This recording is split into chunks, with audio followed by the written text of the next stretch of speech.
and welcome to Stuff Outdoors. I think today we'll take the backhoe off the Coyote. Today just kind of wants to sprinkle here and there, and I kind of want this off anyways because I want to get the box blade put on for tomorrow.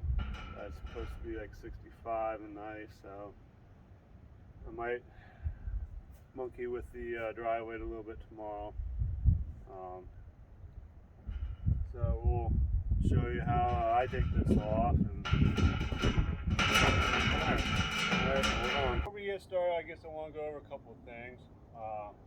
This here is basically your dipper, sticker, arm, whatever you want to call it. This part, or this section, is your boom. This little section you probably can't see, I'll give you a close up, but this is your boom swing or swing frame. Your stabilized arms, and then basically on this part is just this here up is going to be your frame, subframe for this Coyote backhoe. You got your swing cylinders here, your bump stops, and your lock. You got your swing pin that goes through here.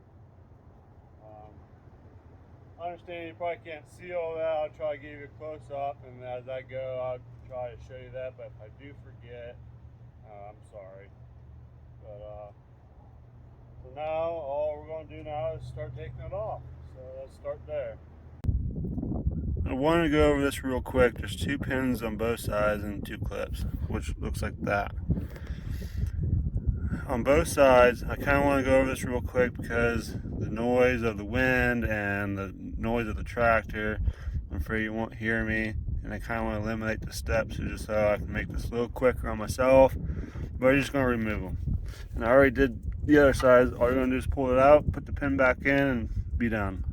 So I got the tractor started. What we're going to do is we're going to try to get this frame and basically hover between these two plates here. That way it's not dragging on the top or the bottom. And we're also going to try to get it out between these two brackets. So what we're going to do now is lower these stabilizer arms by barely touching the ground. I mean, you're not going to take a whole lot. We're not going to get crazy with this. So we're barely touching now. Now what I'm going to do is basically, there's going to be a pitch difference, and it's going to take a little bit to get or understand what I'm saying. But we're going to just lift it up to basically almost stops vibrating almost. You can almost hear it now. I mean, you can kind of hear it now. But I don't like it. I will go a little bit more. So about right there. Normally you can hear it like clear as day. Now we're going to take the bucket and more or less level it off. That looks about right. And then lower your boom down. Yeah. And then maybe just give it a little bump. And maybe too much. And once you've done that, and everything looks fine, and it seems fine to me. Everything looks fine. Now all I'm going to do is make sure your bucket's up and basically go forward with it. So it's off your brackets. It's off the brackets. Now all you have to do is shut the tractor off. Once the tractor's off, I'm going to come around this way, is bleed your hydraulics. So what we're going to do now is basically set this thing around the ground, put all the hydraulics back in because you don't want this high pressure on it. I mean, you could if you want to do it real quick, but if you're going to have it sit, you're going to want to leave it off, and it relieves the pressures off these anyhow, so I'd rather just put it to the ground. So we'll slowly lower your stable arms down.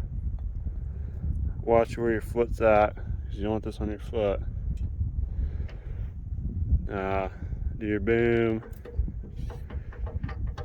your arm, your dipstick. Just move them all around.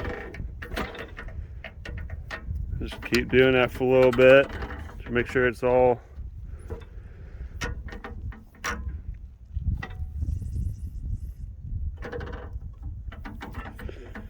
bled off.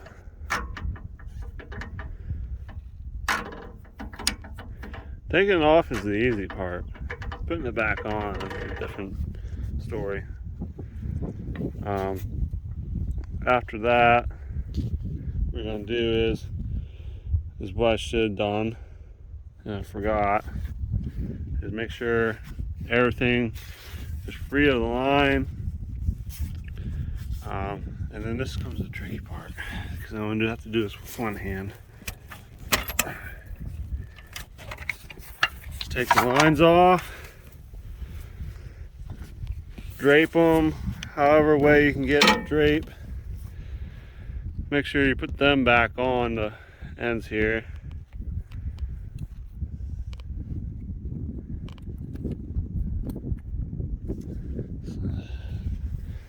And then you're basically done. You're just gonna want to make sure you put your covers back up on here, which I will do after this video. But then once she's laying on the ground, you're just gonna pull forward and she's off. I'll show you another video putting it back on. That's where usually a lot of people struggle on or get frustrated. I've seen people get frustrated even taking it off, but I'll show you that some other day. I figured I'll show this today, and hope you guys like it. Alright, thanks. Bye. So I'm going to end this here and finish the roof. Resealing them down. So I kind of hope this is useful for you guys, and I'll catch you on the next one. See you later.